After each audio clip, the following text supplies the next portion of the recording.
সকালবেলা উঠলেই যে খিদে লাগবে এটাই তো স্বাভাবিক, তাই না? অনেক সময় ঘরে যা থাকে তাই এই জোগাড় করে দেই, বাচ্চারা খায়।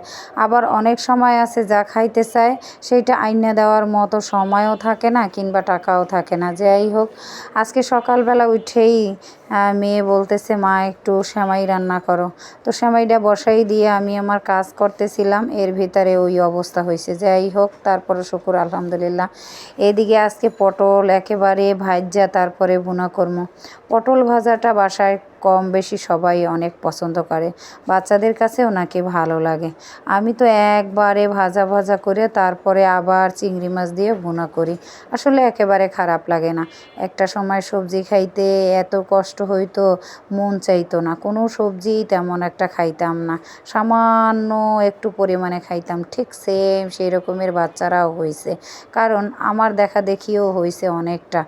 আর এখন মাঝে মধ্যে দেখা যায় মাছ কিংবা মাংস কিংবা ডিম পাশাপাশি একটা সবজি রাখে, কম বেশি তারাও একটু একটু করে খাবার শিখছে। আর এই যে ফাঁকে একটু নাস্তা করে নিলাম। আর এর আগে তো সেমাই রান্না করা খাইলামই। এই নাস্তা করে নিছি মানে ফাঁকে এক আপার বাসায় গেছি, সেখানে যাইয়া তারপরে নাস্তা কইরা টইরা একেবারে বাজারে গেছি। তার আগে রান্না কিছু কইরা মানে রাইখা গেছি, আবার আইসা কিছু রান্না করবো। অনেক সময় এরকমের কইরেই আমি বের হয়ে যাই, কারণ অনেকটা দেরি হয়ে যায়। বাজার শেষে গেলে তো আর কিছু পাওয়াই যায় না। আর কিছু পামো আর কি, যা থাকে তাই কেনার মতোই টাকা থাকে না অনেক সময়, এরকম অবস্থা। ছোট ছোট তেলাপিয়া মাছ তাও আবার 160 টাকা কেজি। কি আর কিনা খামো বলেন? অনেক সময় টাকার দিকে তাকাইলে দেখা যায় কোনো কিছুই আর কেনা যায় না, কিন্তু কিছু করার নাই, মধ্যবিত্ত ফ্যামিলির মানুষ আমরা, যখন যেভাবে হয় সেইভাবেই চলতে হয়। এটাই তো স্বাভাবিক, তাই না বলেন? তো কোনো কিছু নিয়ে এত বাড়াবাড়ি বা এত কোনো কিছু নিয়ে এত মানে কড়াকড়ি ভালো লাগে না। যখন যেমন হয় তেমন চলারই চেষ্টা করি।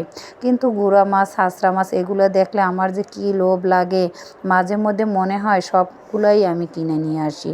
কিন্তু কাটার সময় কই, তারপরও মাঝে মধ্যে কিন্তু গুঁড়া মাছ ঠিকই আমি কিনে নিয়ে আসি, কারণ বড় মাছের থেকে গুঁড়া মাছ কিন্তু অনেক ভালো লাগে।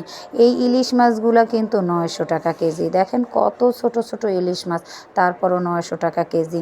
আর রূপচাঁদা মাছগুলোও কিন্তু একেবারে ছোট, তারপরও দাম কিন্তু সেই লেভেলের। আমাদের মতো মানুষেরা এর ধারে কাছে ঘেঁষতে পারবে কিনা সন্দেহ আছে, কিন্তু কিছু করার নাই, তারপরও দাম জিজ্ঞাসা করছি। আর বাইং মাছগুলো দেখতে কিন্তু অনেক সুন্দর, খাইতেও অনেক ভালো লাগে, কিন্তু দামের বেলা অনেকটা চড়া।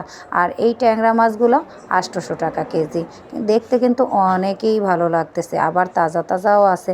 মামা তো একেবারে প্যাকেট করে আমারে দিয়ে দিলেই বাসে, কিন্তু আমি আনবো না, সাথে সাথেই বললাম যে না, আমি নিব না। যাই হোক, যখনই কোনো কিছুর দাম করি না কেন, তখনই দেখা যায় তারা প্যাকেট করা শুরু করে দেয়। নিব কি নিব না সেই অনুমতিটুকুও প্রয়োজন মনে করে না। মাঝে মধ্যে শরমে পড়ে লইয়া চলে আসি, আবার মাঝে মধ্যে বললেই ফালাই যে আমি তো আপনাকে প্যাকেট করতে বলি নাই, সাথে সাথে কেন প্যাকেট করলেন? তো এই কথা বলি। যাই হোক, আজকে কাঁকরোল, পটল, কাঁচকলা, তারপরে কচুরমুখী, জালি যা হাতের কাছে পামো সবই কিনে নিয়ে আসবো, কারণ এক সপ্তাহে আর বাজারে যাবো না।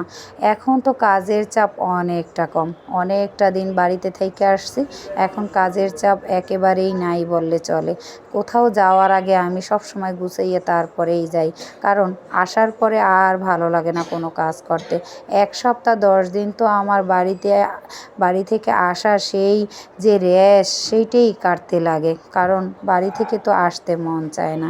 কি আর করবো, কিছুই করার নাই। বাচ্চাদের লেখাপড়ার দিকে তাকাইলে আসতে তো হইবেই। আজকের ড্রাগনগুলো কিন্তু অনেক সুন্দর ছিল, দেখতেও কিন্তু অনেক ভালো লাগে, একেবারে তাকাই আছে এরকমটা মনে হয়। এই আমগুলাও কিন্তু দেখতে অনেক সুন্দর, কিন্তু 1 কেজি আম 120 টাকা। আর জামের কথা আর কি বলবো, অনেক দিন জাম কিনে খাওয়া হয়েছে, তাই আর জামের কথা জিজ্ঞাসা করি নাই। আর ফাঁকে একটু ড্রাগন আনতে চাইছিলাম, কিন্তু টাকায় হয় না। বাজার বাজার করার পরে মাঝে মধ্যে চিন্তা করি যে প্রথমে কোনো কিছু কেনার থাকলে তা আগেই কেনা উচিত, কারণ বাজার শেষে আর টাকা থাকে না, তখন নিজের কাছেও ভালো লাগে না।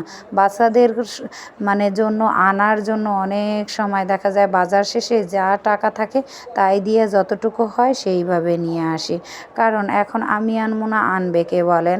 বাজারে যখনই যাই যে জিনিসটা ভালো লাগে বা বাচ্চারা যে জিনিসটা পছন্দ করে সেই জিনিসটা কেনার জন্য আলাদা করেই একটু টাকা রেখে দেই, যাতে বাচ্চাদেরকে কিনে এনে খাওয়াইতে পারি। আর ওর বাবার মতো তো আর এত বেশি কিনতে পারি না, তারপরও সামান্য কিছু কেনার চেষ্টা করি। আমার বাচ্চারা তাতেই খুশি, কিছুই বলে না। আবার অনেক সময় বলে, মা যেদিন যাও বা যখন বের হও তখনই কি কিনে আনতে হইবে, এতগুলো টাকা কেন খরচ করো? আমি মাঝে মধ্যে বলি, যখন তোমরা আরও বড় হবা তখন তো আর কিনে আনতে হইবে না, তখন তোমরা নিজেরাই কিনে বাসায় নিয়ে আসবা। আর এই জিনিসগুলো আমার খুব ভালো লাগে যে বাচ্চারা মানে বাজার করতে গেলে আমি যে বাজারে গেছি কিছু না কিছু নিয়ে আসবো সেই চিন্তায় যে তারা বসে থাকে, সেইটা তো আরও বেশি ভালো লাগে। যাই হোক, আমি আজকে চিচিঙ্গা থেকে শুরু করে পটল থেকে শুরু